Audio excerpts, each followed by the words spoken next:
ஆறுதலாக இருக்கும். இந்த நாள்ல ஆண்டவர் உங்களுக்காக தந்த வேத வசனம், இந்த வசனத்தினுடைய ஏசப்பா உங்களை ஆசீர்வதிப்பார்.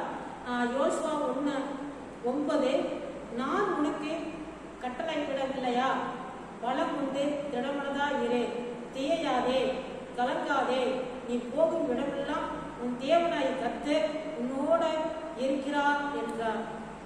இதை கேட்கிற அருமையான சகோதரன் சகோதரியிடம் ஆண்டவர் உங்களை பார்த்து சொல்றாரு, நீ பலம் கொண்டு திடமனதா இரு, நான் உனக்கு கட்டளையிடவில்லையா, நீ பயப்படாத சொல்லியிருக்கிறேன், தைரியமா இருக்கு சொல்லியிருக்கிறேன், நீ ஏன் பயந்து கொண்டிருக்கிற, நீ ஏன் கலங்கி கொண்டிருக்கிறேன்னு ஆண்டவர் உங்களை பார்த்து அருமையான பிள்ளைகளை கேட்கிறாரு. நீங்க எந்த விஷயத்துக்காக நீங்க பயந்து கொண்டிருக்கிறியா, எந்த விஷயத்தை நீங்க செய்யறதுக்காக நீங்க புறப்பட்டு உங்க மனதை நீங்க நோக்கி கொண்டிருக்கிறீங்க, செய்யன்னு சொல்லி நீங்க பிரயாசப்பட்டு கொண்டிருக்கிறீங்க.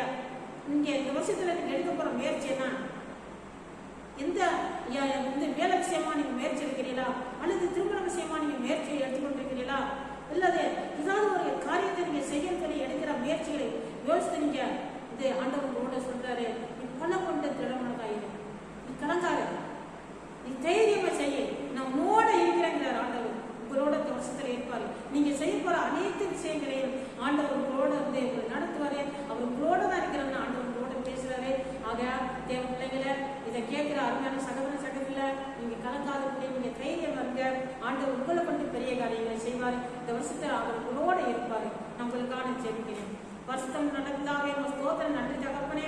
ஆண்டவரே உங்க ஸ்தோத்திரம், இந்த வசனம் அப்பா அந்த வார்த்தையும் இதை கேட்ட ஆண்டவரே அருமையான சகோதரன் சகோதரிகளுக்காக ஜெபிக்கிறேன். எல்லாரும் ஆசீர்வதிங்க அப்பா, பலம் கொண்டு திடமனதா இருக்குன்னு சொல்லியிருக்கிறீங்களப்பா, கலங்காதே செய்யாதேன்னு சொல்லியிருக்கிறீங்களப்பா, நான் உன்னோட இருக்கிறேன்னு சொல்லிடுறப்பா.